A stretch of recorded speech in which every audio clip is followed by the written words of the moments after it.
comment expliquer ça? C'était une coïncidence. Je travaillais sur le remix d'un morceau d'Alain Weber. J'ai passé 2-3 jours à travailler là-dessus. À la fin du 3e jour, je rentre à la maison. Mon remix durait 17 minutes et quelques secondes. Et je tombe sur Internet ce jour-là sur un nouveau film de la NASA qui durait 17 minutes et quelques secondes.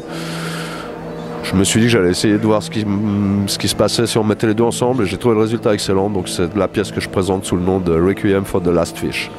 Le titre, je peux expliquer le titre. Le titre, il vient du fait que d'ici une quinzaine d'années, peut-être 20 si on est chanceux, il n'y aura plus de poissons dans les océans. Donc j'interpelle les gens autour de moi en leur rappelant que quand il n'y aura plus de poissons dans les océans, on aura beaucoup de problèmes à respirer sur la planète. Merci. L'installation que je présente à l'Espace Abstract à Lausanne, c'est en fait un échantillon d'une ancienne installation que j'avais réalisée il y a quelques années à Lyon, puis à Gand, dans un festival de lumière.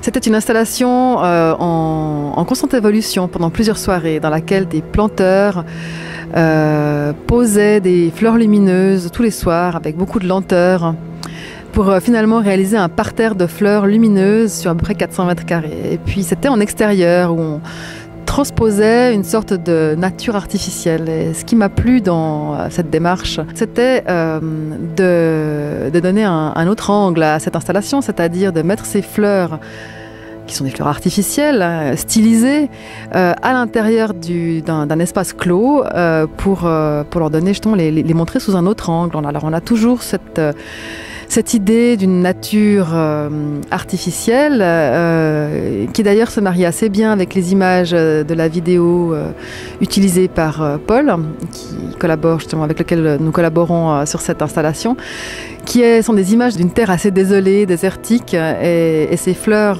lumineuses qui ont aussi une durée de vie limitée, puisqu'elles fonctionnent sur des batteries. La batterie permet d'illuminer une LED non-stop pendant environ 5 jours. Au bout d'un moment, elles s'étiolent et elles finissent par mourir, comme les vraies fleurs que vous pouvez cueillir dans les champs.